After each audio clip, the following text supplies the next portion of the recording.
Bismillahirrahmanirrahim. Alhamdulillahirabbil alamin. Wassalatu wassalamu ala asyrafil anbiya'i wal mursalin wa ala alihi wa sahbihi ajma'in. Assalamualaikum warahmatullahi wabarakatuh.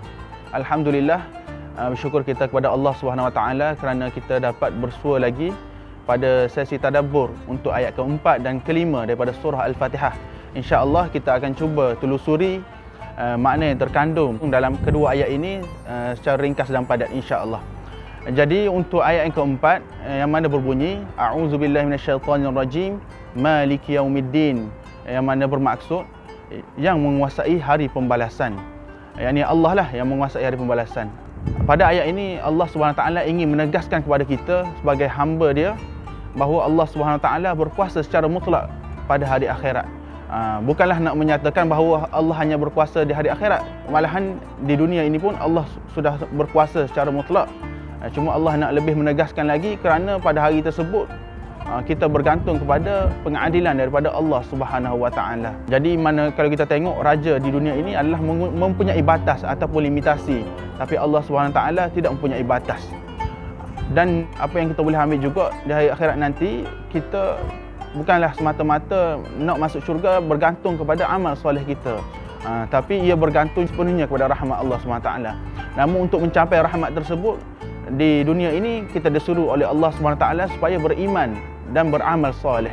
Kerana jalan untuk mendapatkan rahmat Allah adalah dengan melakukan amal-amal soleh dengan ikhlas. Jadi dalam kitab tafsir fi zilalil Quran, Sayyid Qutb rahimahullah ketika menafsirkan ayat ini, beliau mengatakan bahawa orang yang mana mempercayai hari akhirat ini berbeza dengan orang yang mengingkari hari akhirat. Berbeza dari sudut sentimen perasaan mereka, berbeza dari sudut akhlak dan tingkah laku mereka. Jadi kita sebagai orang yang beriman, semestinya kita mempunyai sesuatu yang lebih pengharapan kita kepada Allah SWT. Kita letakkan di antara khauf dan rajak kita, dan ia menatijahkan perbezaan dari sudut tingkah laku kita di dunia ini. Dan untuk ayat seterusnya, iaitu ayat yang kelima yang berbunyi iyyaka na'budu wa iyyaka nasta'in, yang mana maksud hanya kepada Engkau kami menyembah dan hanya kepada Engkau kami memohon pertolongan.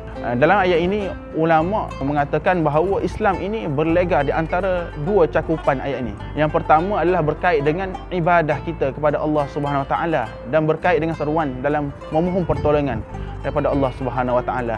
Jadi ayat ini dikatakan adalah ayat yang paling intipati terpenting dalam surah Al-Fatihah. Apa yang kita boleh ambil daripada ayat ini? Antaranya ayat ini menggunakan sebutan kami, iyyaka na'budu wa iyyaka nasta'in. Ada juga ulama yang mengatakan ni nak menunjukkan bahawa Islam menekankan soal kemasyarakatan. Islam tidak menyuruh kita supaya hidup secara individu, secara berseorangan, tapi melibatkan duduk di ramai-ramai. Dan kalau kita tengok pun amalan-amalan Islam banyak melibatkan kita bersama dengan saudara-saudara se-Islam kita. Dan seterusnya yang kita boleh ambil daripada ayat ini adalah pada keratan pertama iyyaka na'budu, dan keratan yang kedua wa iyyaka nasta'in. Yang pertama tadi adalah untuk membuang sifat riak kita. Apabila kita beribadat kepada Allah SWT, bukanlah semata-mata kita nak pandangan daripada manusia, tapi kita nak semata-mata pandangan daripada Allah SWT. Itu adalah dapat membuang sifat riak kita. Dan pada keratan yang kedua pula, apa yang kita boleh ambil adalah kita dapat membuang daripada diri kita sifat kibr, sifat besar diri, yang mana kita ni merasa rendah diri di hadapan Allah SWT dengan memohon pertolongan daripada Dia. Jadi yang seterusnya pada ayat ini juga terdapat syarahan pada bab ibadat perkara mengabdikan diri kepada Allah SWT. Ibadat ini adalah diturunkan melalui wahyu daripada Allah SWT melalui dua jalan lah. Yang pertama Al-Quran dan yang kedua adalah hadis. Jadi syarat untuk ibadat kita diterima oleh Allah SWT ada dua yang ulama sebut. Yang pertamanya, kita mestilah melakukan suatu ibadat itu tersebut dengan ikhlas, semata-mata mengharapkan Allah SWT lah. Dan yang kedua, ibadat kita mestilah bertepatan ataupun mengikuti cara yang dicontohkan, diajarkan oleh baginda Nabi Muhammad sallallahu alaihi wasallam.